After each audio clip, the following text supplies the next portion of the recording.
So guys, today we will start with chapter 2, that is basic economic problems, and our topic is poverty.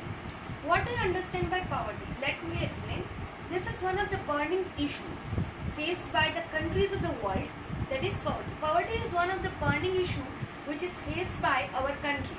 Several definitions were put forward by the economists, but literally poverty can be defined as a situation in which an individual could not be able to fulfill his basic requirements of his life, that is food, clothing, shelter and other facilities like economic activities, health centers, health services, then education. This is, see, in this entire lines, what do you understand is that, see, there are so many economists are there.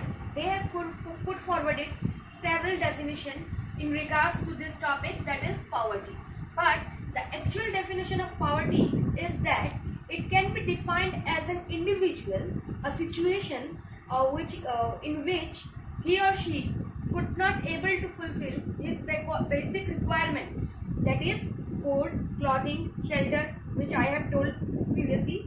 Hence, because of which what happens, an uneven distribution occurs of both wealth and economy. Wealth and economy, an uneven distribution occurs which results in imbalance, which actually imbalances between economy of a country, which again leads to a wider gap between rich as well as poor people.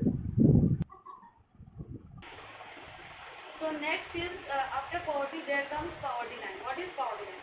It can be defined as a minimum point in the distribution which actually divides the population of a country into poor and non-poor. So this line actually divides the population of a country into poor as well as non-poor. There are many definitions put forwarded for calories, but the most accepted one of I have not mentioned here, that is calorie. For calorie there are so many definition which has been put forwarded. So but amongst the definitions which were put forwarded by several economists accordingly, but the most accepted definition was of Planning Commission of India. According to them, minimum consumption of calories should be 2400 in the rural areas, but in urban areas it should be only 2100. Okay, in this, according to them, the rural people should consume more calorie than urban areas. You know why? Because rural people, what they do much more labor, physical labor, than as compared to urban area people. So they need more consumption of these calories. Those who fail, they will fall under the category of poor. And if amongst these people, if they fail to fulfill this requirement, then they fall under the category of poor. The monthly per capita expenditure where at present prices are, which I will discuss in this table. So in this table you look here, 2000, 2001, rural areas, what is the amount minimum per capita expenditure? Rupees 328. And urban areas, see, it is rising 454. Again, in the 2005 to 2006, there is again decrease of rupees 368 in rural areas, and in urban areas, see, rupees 558. You will see in your book also. See, here it can be understood that if there is rise in price level, see, if this price level gets rising, see, here it is decreasing, but here it is rising in the urban areas now. So it will result in the change in the calorie consumption. That means they will consume more and they will consume less because they don't have this per capita expenditure more, so that they can consume. But urban areas, they have the calorie consumption possibility because they are having, see, this type of amount. So even if the monthly per capita income expenditure remains the same, if the per capita income remains the same also, then also there will be a change in calorie consumption of these two areas. Next topic is extent of poverty in India. See, widespread and severe poverty forms as an important characteristics.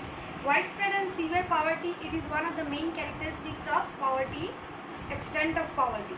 Here, in this regard, there are number of findings of committees and commissions, time to time. In this regard, several committees and commissions were also been set up, who have shown different statistics of the poor in the country.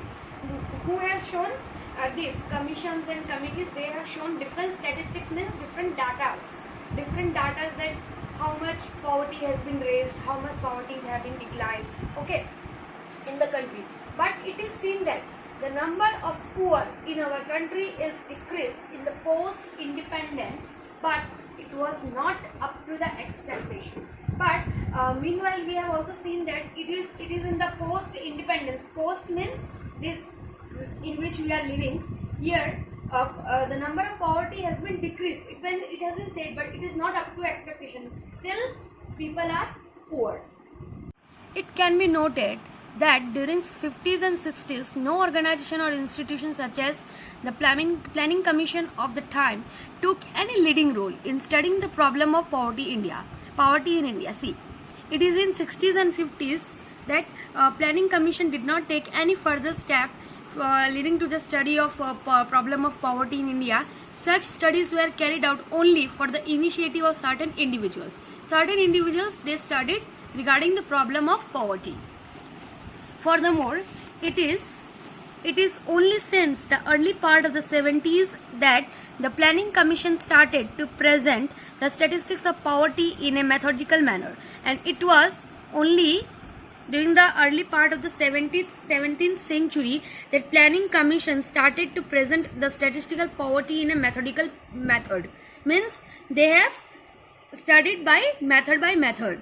During the 5th five-year plan, the eradication of poverty was adopted as a basic objective of the planning process, and it was during 5th five-year plan that eradication means total removal of the poverty was adopted as a basic objective for the planning process. The minimum needs program, furthermore, they have also established the minimum needs program, that is food, clothing, shelter. These are basic needs prepared during the period of this plan. During the period of this plan, which plan? 5-year plan, 5th five-year plan. Then, under the National Sample Survey Office, earlier organization, data regarding the monthly per capita consumption were collected. It was in National Sample Survey that data regarding the monthly per capita consumption means how many, means in the earlier we have studied now that rural people should consume calorie or calorie more than urban areas, like 2400 calories they have to intake as compared to urban areas. So these data they held on the basis of determined basis or collected. Such data are taken into account by the Planning Commission while analyzing the status of population or poverty, whatever. So this data Planning Commission has been taken by analyzing the status of poverty. Later on, 2 expert committees studied the problem of poverty and submitted their findings. After them, 2 more expert committees, they studied the problem of poverty and submitted their findings.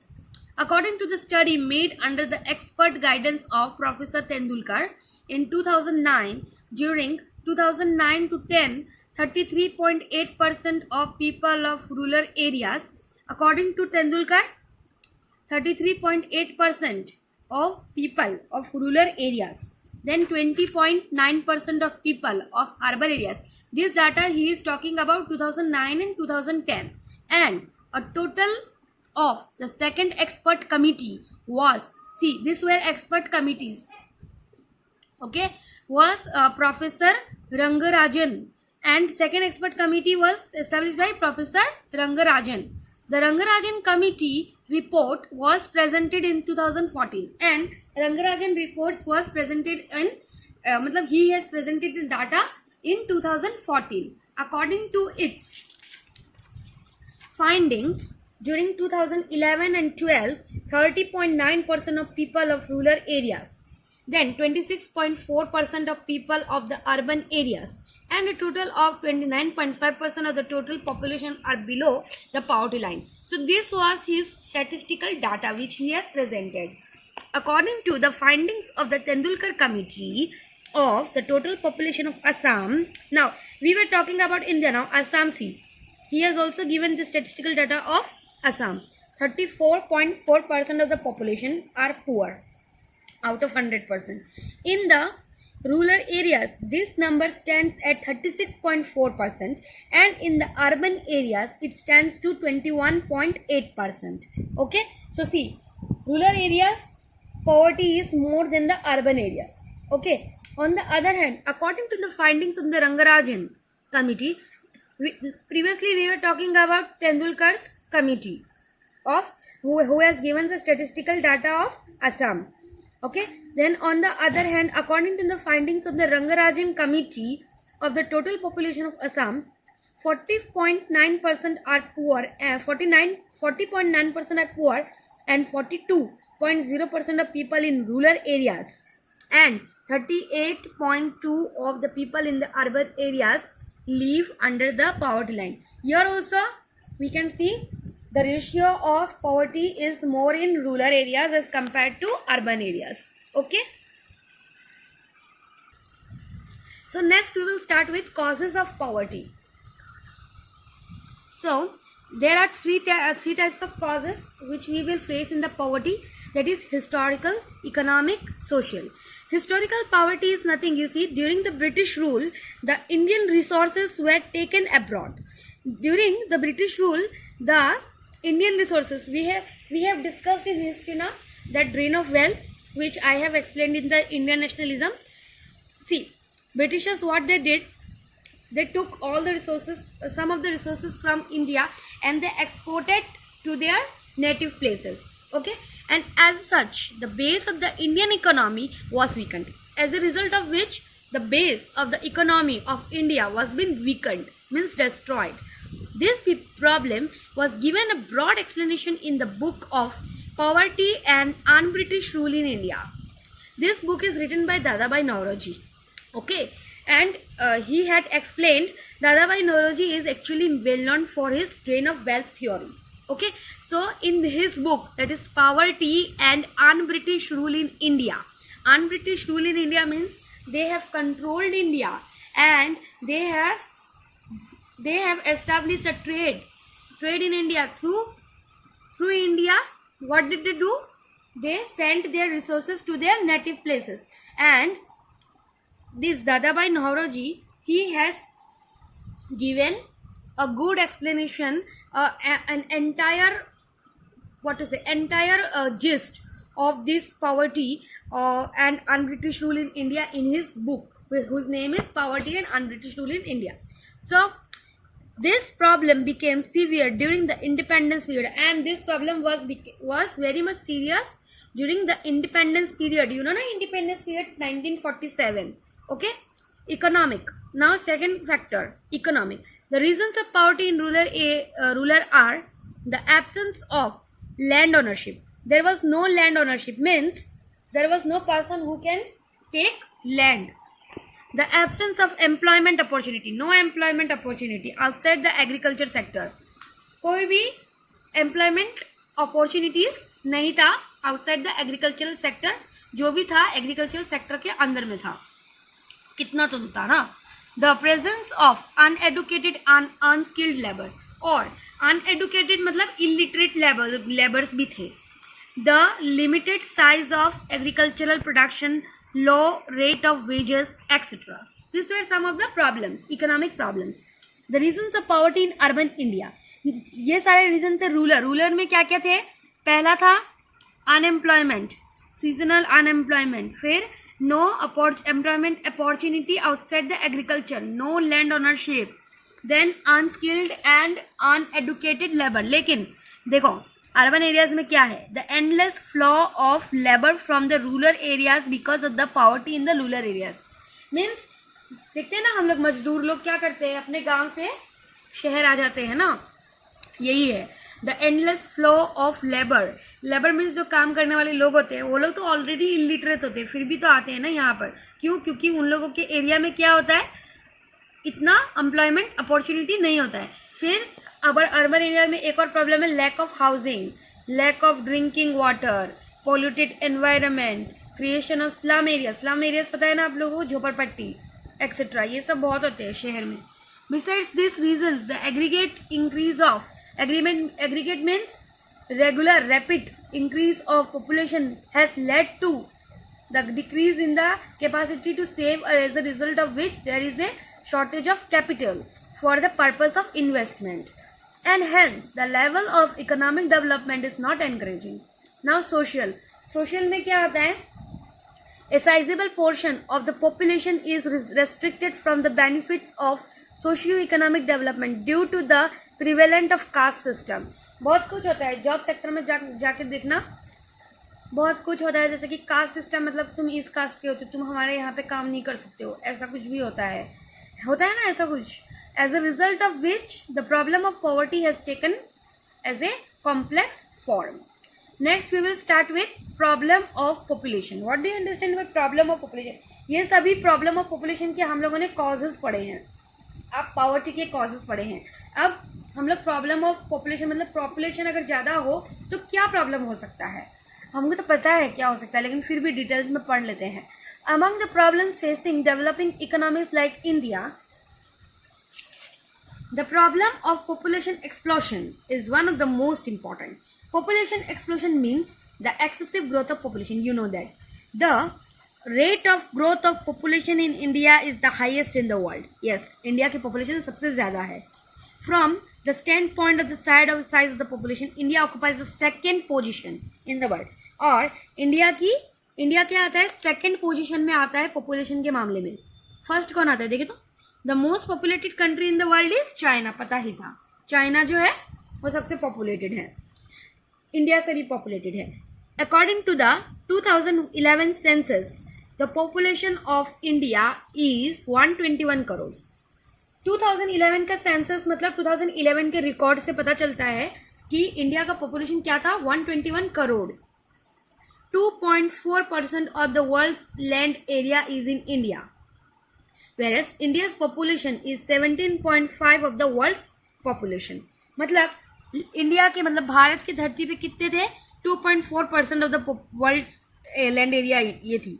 whereas India का population कितना था, 17.5. The most populated state of India is Uttar Pradesh.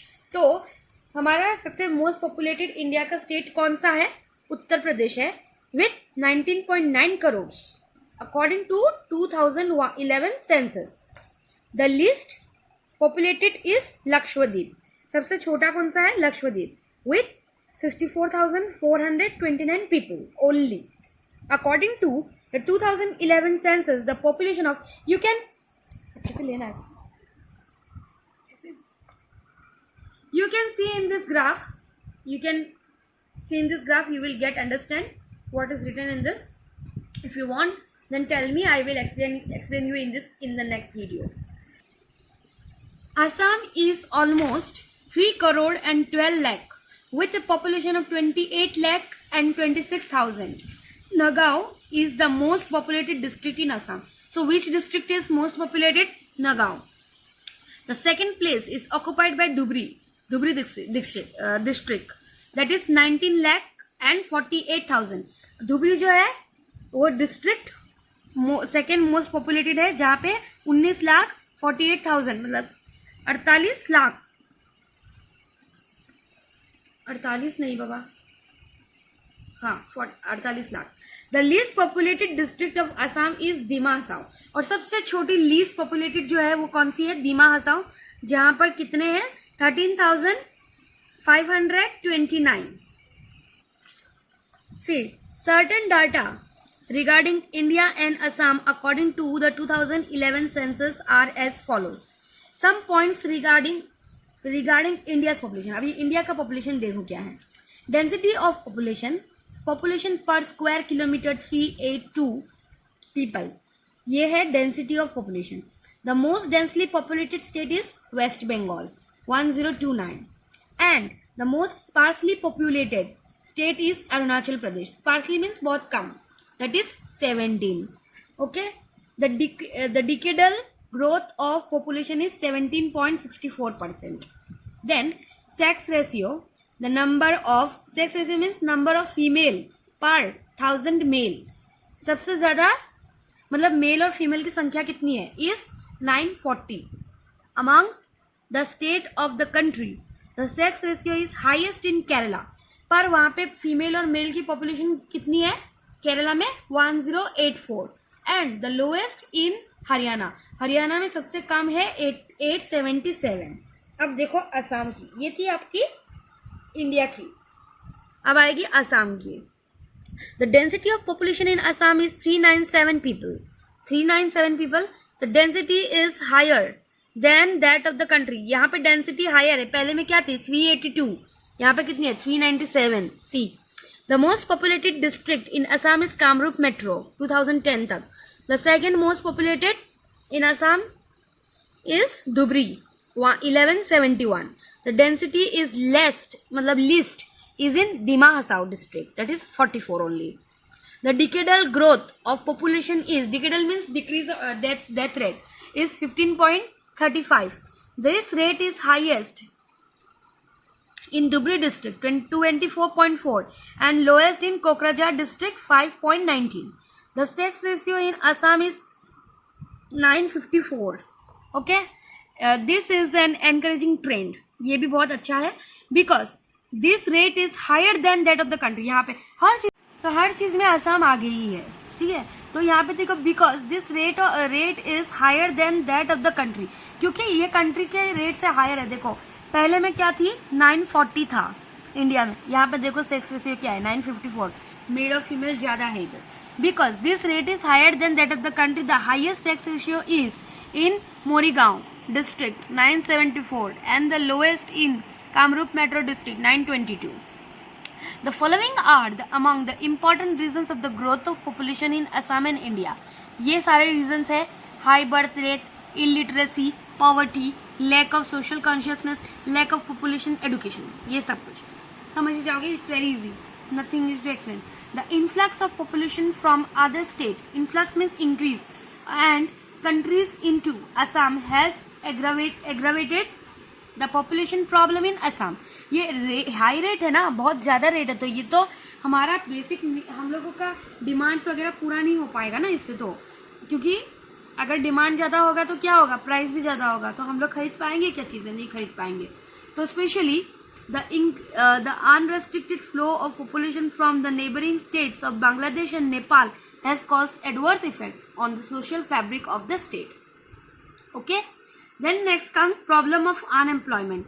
Unemployment का problem क्या हो सकता है? In normal usage, unemployment means lack of work. मतलब काम नहीं है, बहुत कम काम. These people who do not get the opportunity to work are termed as unemployed. So अगर ये people को, अगर ये लोगों को वो नहीं मिलेगा, proper opportunity नहीं मिलेगा, chance नहीं मिलेगा, तो वो लोग क्या होंगे, unemployed people होंगे, है ना. फिर तो क्या होगा देखो, but in economics only those people are termed as unemployed. लेकिन इकोनॉमिक्स में ये टर्म अलग है. अनएम्प्लॉयमेंट उसको बोलते हैं जिसके पास एक एबिलिटी है, डिजायर है कि उसको काम करना है, बट उसको काम नहीं मिल रहा है, उसको जॉब नहीं मिल रहा है. तो ये है इकोनॉमिक्स का मेन एजेंडा. फिर उसके बाद एजेंडा मीन्स उनके हिसाब से ये अनएम्प्लॉयमेंट है. If a person has the ability to work but does not have the desire to do so at the prevailing rate of the wages, then that person cannot be termed as unemployed. तो अगर उसको proper wages मतलब proper income नहीं मिल पा रहा है, तो ये इकोनॉमिक्स में इसको बोलते हैं कि वो पर्सन अनएम्प्लॉयड है, उसके पास कोई काम धंधा नहीं है. Unemployment, types of unemployment. अभी अनएम्प्लॉयमेंट के भी बहुत सारे टाइप्स होते हैं. देखो 2 टाइप का है. पहला है रूरल, फिर है urban unemployment. Rural unemployment has 2 categories. क्या क्या है? फर्स्ट है सीजनल अनएम्प्लॉयमेंट और सेकेंडरी है, और सेकेंड में है disguised unemployment. So seasonal unemployment क्या होता है? For example people involve in agriculture activities are seasonal unemployment. ठीक है, एग्रीकल्चर एक्टिविटी मान के चलो, अगर कोई मतलब अभी देखो सीजनल अनएम्प्लॉयमेंट क्या होता है, जैसे मान के चलो फॉर एन एग्जाम्पल मैं दे रही हूँ, यहाँ पे तो लिखा हुआ है पर मैं भी देती हूँ आप लोग को एक एग्जाम्पल। जैसे कि देखो चाय पत्ती जो होती है, टी एस्टैब्लिशमेंट ऑफ मतलब क्या बोलते हैं उसको, टी जो उगाते हैं, चाय जो उगाते हैं वो थोड़ी ना 12 महीना उगाते हैं। 12 महीना उगाते हैं क्या चाय? हम लोग 12 महीना चाय नहीं उगाते हैं, सिर्फ 3 या 4 महीना चाय उगता है। तो बाकी के 6 महीना या 10 महीना क्या 6 या 8 महीना क्या करें लोग? तो वो तो अनएम्प्लॉयड हो गए ना, तो उसको बोलते हैं सीजनल अनएम्प्लॉयमेंट, सीजनल। और डिस्गाइज्ड अनएम्प्लॉयमेंट देखो क्या है, जहाँ पे मतलब किसी के पास काम तो है लेकिन वो कर नहीं पा रहा है उस काम को, ठीक है, वो काम को अच्छे से हो नहीं पा रहा है उससे, तो वो है disguised unemployment. See for example, see disguised और हिडन अनएम्प्लॉयमेंट, हिडन मतलब छुपा हुआ, अनएम्प्लॉयमेंट आर सीजनल।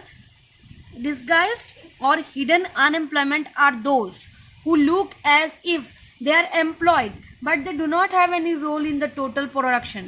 पर मतलब disguised unemployment वो है कि मतलब किसी के पास जॉब है लेकिन उसका कोई रोल ही नहीं है प्रोडक्शन के लिए, ठीक है, प्रोडक्शन में कोई रोल ही नहीं है, तो वो होता है disguised unemployment। For example, if a job can be carried out by 2 people and if 5 people are employed for the same then the extra 3 are said to be disguised। समझ में आया?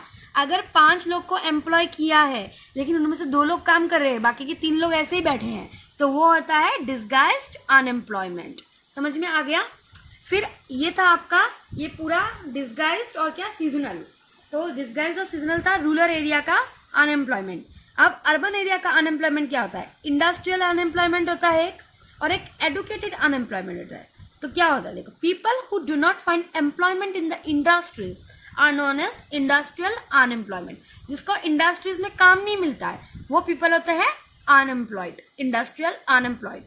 On the other hand, people who do not find job opportunity despite having the required educational qualification are known as educated unemployed। अगर किसी के पास बहुत अच्छी degree है, educated है, लेकिन उसको जॉब नहीं मिल रहा, तो वो भी उसको टर्म करते हैं हम लोग क्या? Educated unemployed people. ठीक है, तो ये तक समझ में आया। रूरल एरिया का अनएम्प्लॉयमेंट 2 टाइप का है। फर्स्ट है सीजनल और डिस्गाइज्ड। सीजनल मतलब जो आधा महीना काम करते हैं, आधा महीना काम नहीं करते, अकॉर्डिंग टू सीजन्स काम करते हैं, तो वो बाकी के जो सीजन में वो लोग अनएम्प्लॉयड रहते हैं, वो होता है सीजनल अनएम्प्लॉयमेंट। डिस्गाइज्ड मतलब अगर किसी 5 को आपने काम दिया है और उसमें से 2 लोग काम करे, बाकी के 3 फ्री बैठे हैं, तो वो होता है डिस्गाइज्ड अनएम्प्लॉयड। और फिर बाद में अर्बन एरियाज का क्या आता है? अर्बन में आता है तुम्हारा इंडस्ट्रियल अनएम्प्लॉयमेंट और एडुकेटेड अनएम्प्लॉयमेंट। इंडस्ट्रीज में काम नहीं मिलता तो वो इंडस्ट्रियल अनएम्प्लॉयड है। और जो एडुकेटेड है, जिनके पास एजुकेशन क्वालिफिकेशंस है लेकिन फिर भी उनको काम नहीं मिल रहा है, तो वो होते हैं एडुकेटेड अनएम्प्लॉयड। अभी उसके बाद आएगा क्वालिटेटिव स्टैंडर्ड्स ऑफ एम्प्लॉयमेंट। अभी क्या क्या क्वालिटेटिव है? सी, क्वालिटी क्या है? When the worker is provided with insurance cover, provident fund, free medical facilities etcetera, the qualitative standard of that employment is high. अगर किसी इंसान के पास इंश्योरेंस है, फंड है, फैसिलिटीज है मेडिकल, हाँ, तो वो एक क्वालिटेटिव स्टैंडर्ड है एम्प्लॉयमेंट का। वहाँ उसका क्वालिटेटिव स्टैंडर्ड क्या होगा? एकदम हाई होगा। The qualitative standard of employment is always high in the organise sector. उस सेक्टर में उसका हाई होगा। The qualitative standard is absent in the unorganise sector such as social security facility are not available in that sector. जहाँ पे social security, ये सारी social security है, insurance, provident fund, medical facilities, अगर किसी ऑर्गेनाइज सेक्टर में ये सब अवेलेबल है तो वो उसका क्वालिटेटिव स्टैंडर्ड क्या होगा? हाई होगा। लेकिन कई कई जगह पे ये सब नहीं होता है, एब्सेंट होता है, तो उसका क्वालिटेटिव स्टैंडर्ड हमेशा लो होगा।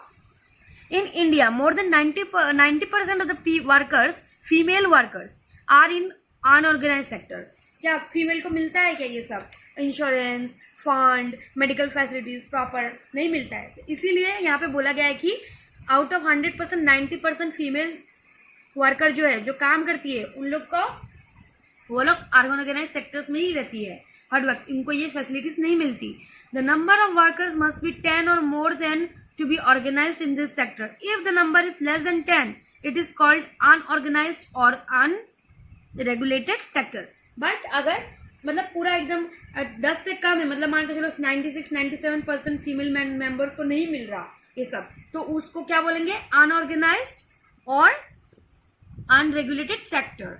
Now worker population ratio, worker population ratio, the worker, see population ratio can be found only by dividing the total workforce. हम लोग population ratio कैसे find कर सकते हैं, जब हम लोग total workforce को divide करेंगे by total population and multiplying it by 100 से उसको multiply करेंगे तो हमको total population ratio मिल जाएगा. हाँ, and increase in this rate leads to a decrease in the rate of unemployment. ये rate अगर increase हो गई तो अनएम्प्लॉयमेंट सेक्टर में डिक्रीज हो जाएंगे हम लोग. क्यों? क्योंकि रेशियो ज्यादा हो गया है. ठीक है, ये देख सकते हो ये table, you can study if you need.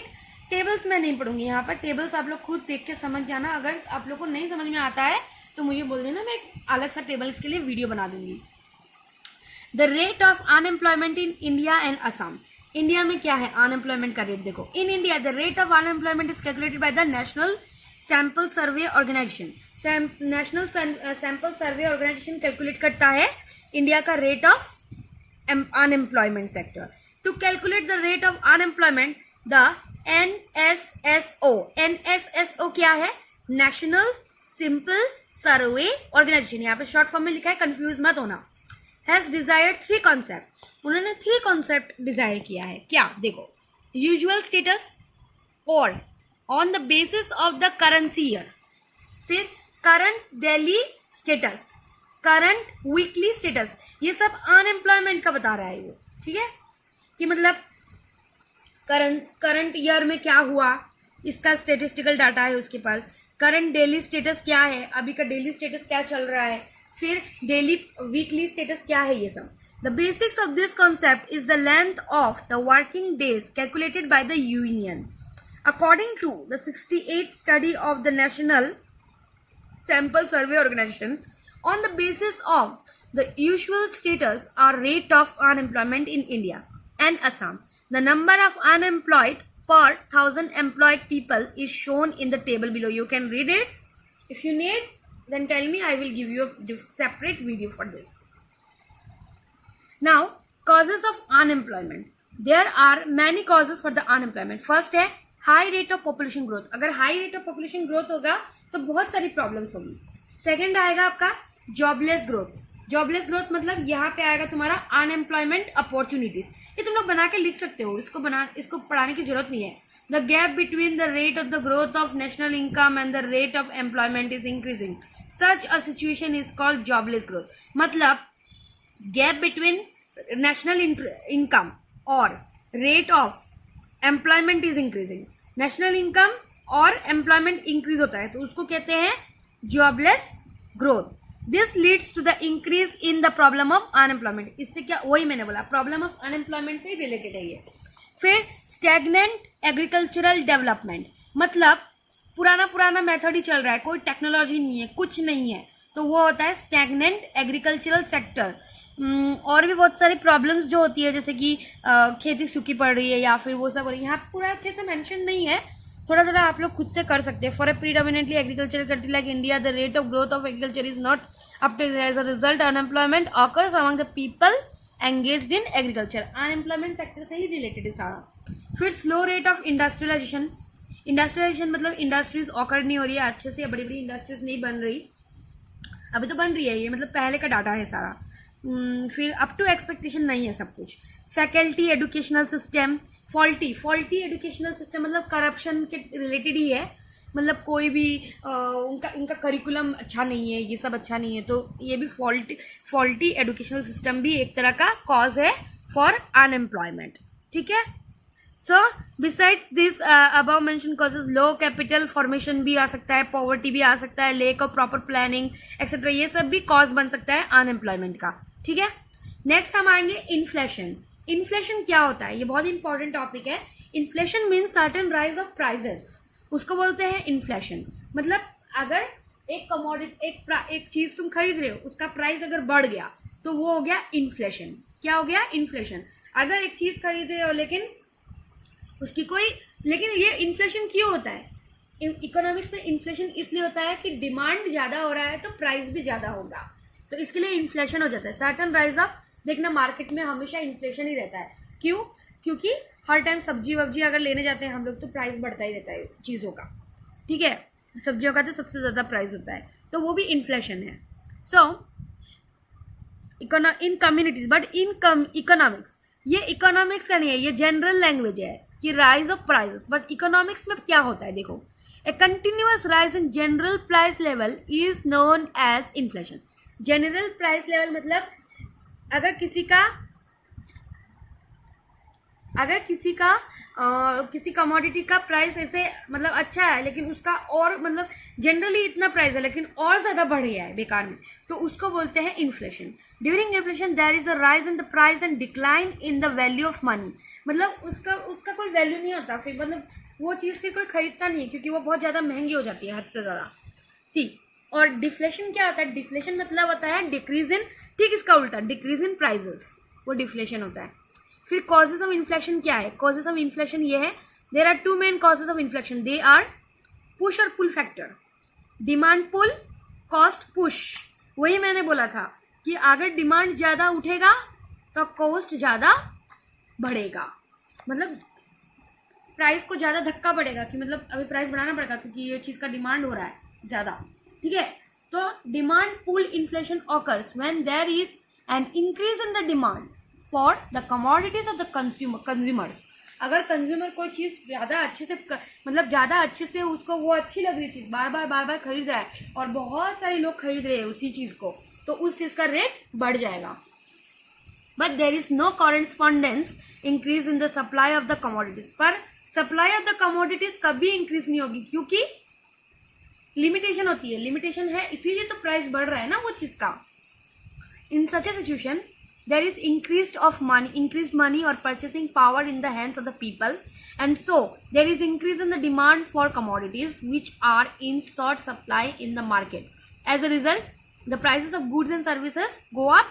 Such a situation gives rise to inflation. तो ये तो तुम्हारा demand pull cost push factor, ठीक है. तो जब इसीलिए यही चीज बोला है यहाँ पे, they have told this only कि सप्लाई कभी भी इंक्रीज नहीं होगा. क्यों नहीं होगा, क्योंकि देखो स्कैरसिटी है ना, ये चीज तो बार बार थोड़ी ना मिलेंगी, तो स्कैरसिटी की वजह से क्या होगा, उस चीज का प्राइस बढ़ जाएगा और जो उसको खरीद सकता है वो खरीदे, कोई फोर्सेबल फैक्टर नहीं है यहाँ पर. According to Coulborn, inflation is a situation of too much money chasing too few goods. कोलहम क्या बोलता है, कॉलबर्न बोलता है, सेम ही चीज बोल रहा है वो. Inflation is a situation of too much money chasing too few goods. मतलब पैसा बार पैसा देना पड़ रहा है सिर्फ थोड़ी सी चीजों के लिए इतना सारा पैसा देना पड़ रहा है हम लोगों को, ठीक है. In other words, according to him, much money और purchasing power leads to increase demand for goods which are in short supply in the market and this leads to the rise in price level. तो अगर वो चीज का बार बार कोई खरीद रहा है in spite of the rise of price, तो भी वो चीज खरीद रहा है इंसान, तो क्या होगा, उसकी मार्केट में स्कैरसिटी हो जाएगी, शॉर्टेज हो जाएगी सप्लाई की, तो इसकी वजह से क्या होगा, उस चीज का प्राइस और भी ज्यादा बढ़ जाएगा. Another cause of inflation is rise in the cost of production. Rise in the cost of production मतलब कितना प्रोड्यूस हो सकता है. This is known as cost push inflation. Cost push inflation occurs mainly due to three reasons: rise in wages, पैसों में, rise in profit, मतलब उससे कितना प्रॉफिट मिल रहा है, and the burden of taxes on commodities. अगर कोई मिल भी रहा है तो उसमें कितना टैक्स मतलब पे करना पड़ जाएगा उनको, तो इस हिसाब से वो लोग क्या करते हैं, मैन्युफैक्चरिंग या फिर प्रोडक्शन उसका स्टार्ट करते हैं. तो इतना तक समझ में आया इन्फ्लेशन का कॉस्ट क्या है. कॉस्ट क्या है तुम्हारा, कॉस्ट पुश फैक्टर और डिमांड पुल फैक्टर, ये मेन फैक्टर है for the rise of inflation. See, open and suppressed inflation. Open और सप्रेस्ड इन्फ्लेशन क्या है, when there is no control over the rise in prices and there is restricted rise in the prices, such a situation is known as open inflation. जब क्या होता है, when there is no control, कोई control नहीं है कि price rise हो रहा है, लेकिन there is unrestricted rise in prices, मतलब कोई रेस्ट्रिक्शन नहीं है, प्राइस बढ़ रहा है, तो उसको बोलते हैं such a situation is known as open inflation. मतलब ये यहाँ पे मतलब प्राइस बढ़ ही रहा है, कोई रेस्ट्रिक्शन नहीं है, नथिंग, कुछ भी नहीं है, उसको बोलते हैं open inflation. On the other hand, the government controls the rise in prices by means of several direct methods such as public distribution system, fixation of prices by the government, etc. This keeps the price level below the price level of open inflation and leads to decrease in the rate of rise in prices. This type of inflation is known as suppressed inflation. पहले में क्या बताया, open inflation में क्या होता है, कोई restriction नहीं है, कुछ नहीं है और प्राइस बढ़ा दिया है, ठीक है. लेकिन सप्रेस्ड इन्फ्लेशन क्या होता है, जहां पे government is in which government is increasing the price as per the priority, as per the demand of the people, as per the distribution system, as per the fixation of prices. ठीक है, समझ में आ गया. तो इसको बोलते हैं suppressed, मतलब वहां पे सर्टेन रेस्ट्रिक्शंस है. फिर आएगा आपका इफेक्ट. इफेक्ट क्या है इन्फ्लेशन का? इन्फ्लेशन का इफेक्ट भी होता है. क्या होता है? Inflation affects an economy in several ways. Economy को तो हैम्पर करेगा, गारंटी है, क्योंकि सर्टेन राइज ऑफ प्राइसेस हो रहा है यहाँ पर. The most adversely affected by inflation is the fixed income earners. जो इनकम अर्न करते हैं, फिक्स इनकम अर्न करते हैं, उन लोगों के लिए ये प्रॉब्लमेटिक है. This is because during inflation there is increase in the price of commodities. जब इन्फ्लेशन होता है तो कमोडिटी में प्राइस इंक्रीज होता है, but the income or wages of the fixed income earning class does not increase. Fixed income रहता है उनका, प्राइस तो इंक्रीज हो रहा है लेकिन उनका इनकम इंक्रीज नहीं हो रहा, तो ये एक तरह का इफेक्ट हुआ ना. As a result they have to face financial problem. इसकी वजह से उनको कुछ फिनेंशियल प्रॉब्लम्स फेस करनी पड़ जाती है. Inflation also affects savings adversely, और जो सेविंग्स भी करते हैं वो भी खत्म हो जाती है, तो वो भी एक तरह का इफेक्ट हुआ. As a result the rise in price level people for price level people of the saved assets of the people also decreases. इसके से क्या होता है, मनी वैल्यू तो गिर जाता है पर साथ ही साथ सेविंग्स भी नहीं हो पाती है. The rise in price due to inflation also adversely affect the export sector. Export मतलब बाहर भेजने, एक्सपोर्ट मतलब बाहर भेजने के लिए जो चीजें होती है वो भी वो लोग नहीं कर पाते. With the rise of prices of the domestic products the international demand for this commodities also goes down. तो जब लोकल में ही इतना मतलब डिमांड है तो फिर इंटरनेशनल में तो डिमांड गिरेगा ही ना इसका, क्योंकि उसका सप्लाई नहीं हो पा रहा है उनके पास. As a result there is a decline in export. इसकी वजह से बाहर नहीं जा पाता सामान. Next comes means of control of inflation. अभी इन्फ्लेशन को अपन कैसे कंट्रोल कर सकते हैं? In order to control inflation the government usually adopts monetary measure, fiscal measure, non monetary measure such as increase in production. ये सारे मेजर्स जो है गवर्नमेंट ने अडॉप्ट किए हैं in order to control inflation. ये है monetary, fiscal, non monetary measure. We will explain in detail. See monetary measure क्या है? Among the monetary measure adopted by the government, the measure of bank rate is worthy of mention. ठीक है? The rate at which the central bank gives loan to the commercial bank is known as the bank rate. जिस rate पे central bank क्या करती है, loan देती है commercial bank को, उसको बोलते हैं बैंक रेट. ठीक है? During inflation, the bank rate is increased as a result of which the commercial bank increases the market rate of interest. तो इस ड्यूरिंग इन्फ्लेशन, जब इन्फ्लेशन होता है तो बैंक रेट क्या करती है, इंक्रीज करती है. As a result of which the commercial bank increase the market rate. इसकी वजह से कमर्शियल बैंक क्या करती है, मार्केट रेट को इंक्रीज कर देती है. They increases the rate of interest of the market. This discourages the people to take loans, which leads to decrease in money in circulation and thus to the control of inflation. तो already rate of interest तो बढ़ गया ना, commercial bank ने क्या किया, rate of interest को बढ़ा दिया. तो इसकी वजह से क्या होता है, पीपल जो है, लोग जो है, वो लोग लोन्स नहीं लेते हैं, फर्दर लोन्स नहीं लेते हैं. तो इसकी वजह से क्या होता है, ये क्या होता है, मनी मतलब पैसे में गिरावट आ जाती है, भारी गिरावट. इसकी वजह से क्या होता है, ये इन्फ्लेशन को एक तरह का कंट्रोल कर सकती है, कर देती है. समझ में आया? मॉनिटरी क्या है?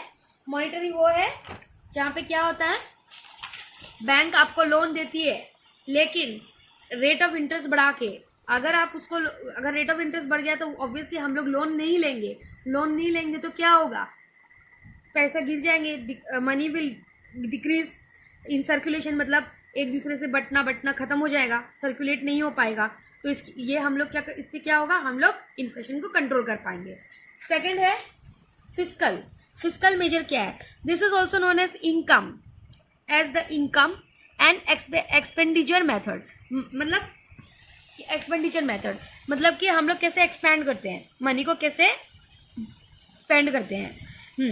Reduction in governance expenditure leads to reduction in aggregate demand in the country and this helps in the control of inflation.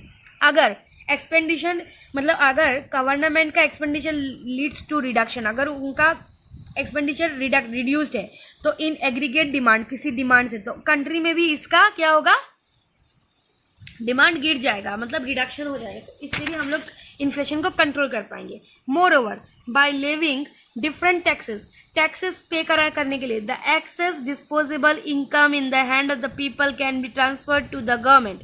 तो क्या होगा, टैक्स के थ्रू भी गवर्नमेंट के पास एक्स्ट्रा इनकम आ जाएगी ना, तो ये भी एक तरह का इन्फ्लेशन कंट्रोल करने का मेजर हुआ।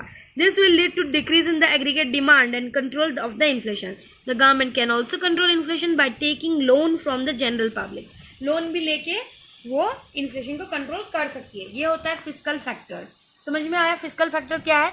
Reduction in government expenditure leads to reduction in aggregate demand. अगर गवर्नमेंट का एक्सपेंडिचर रिड्यूस्ड है तो क्या होगा, पीपल का demand, aggregate demand of the people, ये भी डिक्रीज हो जाएगा। तो इससे क्या होगा, वो लोग कंट्रोल कर पाएंगे, मतलब गवर्नमेंट कंट्रोल कर पाएगी इन्फ्लेशन को।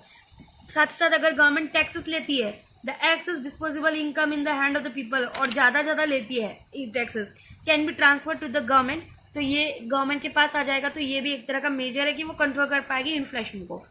और इंक्रीज इन प्रोडक्शन, ये अनदर लास्ट फैक्टर है कैसे कंट्रोल कर सकते हैं इन्फ्लेशन को।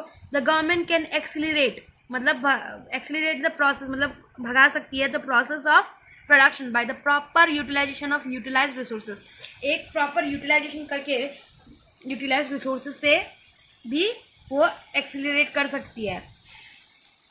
This will help increase production and the increase aggregate demand can be met with the increase supply of goods. और यहाँ पे क्या होगा, डिमांड को भी बढ़ाएंगी और साथ ही साथ सप्लाई को भी बढ़ा सकेंगी। This will help in the control of prices, और इससे क्या होगा, प्राइस कंट्रोल भी हो जाएगा। Now sustainable development, next topic is sustainable development.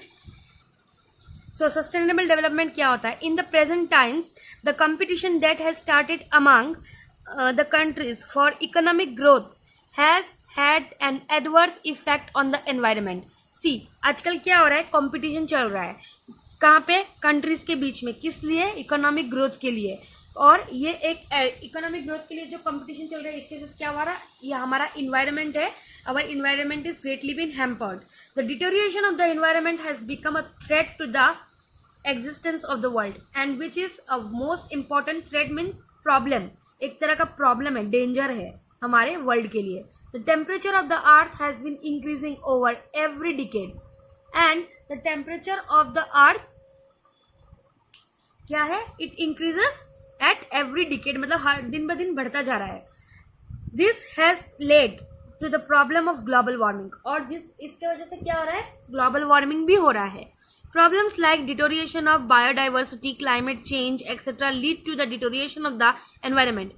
Problem कौन सी है, बायोडाइवर्सिटी, क्लाइमेटिक चेंज, ये सब भी हमारे डिटोरिएशन हो रहा है। With the object of protecting the environment from the adverse effect of economic development and growth, in 1987, the Brundtland Commission put forward the concept of incessant or sustainable development.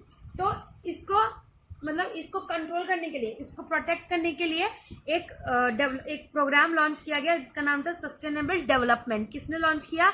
ब्रॉन्डलैंड ने, ब्रॉन्डटीलैंड commission उसने किया, ठीक है, क्योंकि ये सारे प्रॉब्लम्स हो रहे हैं, एनवायरनमेंट को हैम्पर हो रहा है, तो वो हैम्पर ना हो, ये हमारे लिए तो डेंजर है ना, it is danger for us. इसके लिए सस्टेनेबल डेवलपमेंट का एक कॉन्सेप्ट उसके दिमाग में आया कि उसको ये रखना चाहिए, ये concept. This commission is also known as the World Commission on environment and development, और ये कमीशन को माना गया है the world commission and on environment and development. According to the commission, sustainable development is development that meets the need of the present without compromising the ability of future. मतलब हमारे सारे needs जो आज के हैं वो फ्यूचर तक भी रहे, सीमित रहे. ये कॉन्सेप्ट है सस्टेनेबल डेवलपमेंट का. Generation to meet their own needs, मतलब हमारे फ्यूचर जनरेशन को भी पता चलना चाहिए कि हमारे यहाँ पे ये है, हमारे यहाँ पे वो है. ये सारी चीज़ उनको भी उनके ध्यान में भी रहनी चाहिए. जो आज हम लोग देख रहे हैं वो हमारे फ्यूचर जनरेशन्स को भी दिखना चाहिए कि ये है वो है, तो वो अपने नीड्स खुद ब खुद फुलफिल कर सके. तो यही कॉन्सेप्ट है सस्टेनेबल डेवलपमेंट का. मतलब क्या है? In order to meet the basic the needs of the present, मतलब आज के अभी के नीड्स जो है, without compromising the ability of future, मतलब फ्यूचर के लिए भी बचाना है. विदाउट कॉम्प्रोमाइजिंग मतलब कोई कॉम्प्रोमाइज नहीं करना है, फ्यूचर के लिए भी रखना है. ये सारी चीज़ें हमारे फ्यूचर जनरेशन्स भी ये सारी चीज़ें देख सके और वो अपनी नीड्स को पूरा कर सके. That is the basic concept of sustainable development. Now last topic concludes to green economy. What is green economy? ये तो समझ ही जाओगे ग्रीन इकोनॉमी क्या होता है. हरा भरा भारत रखने के लिए.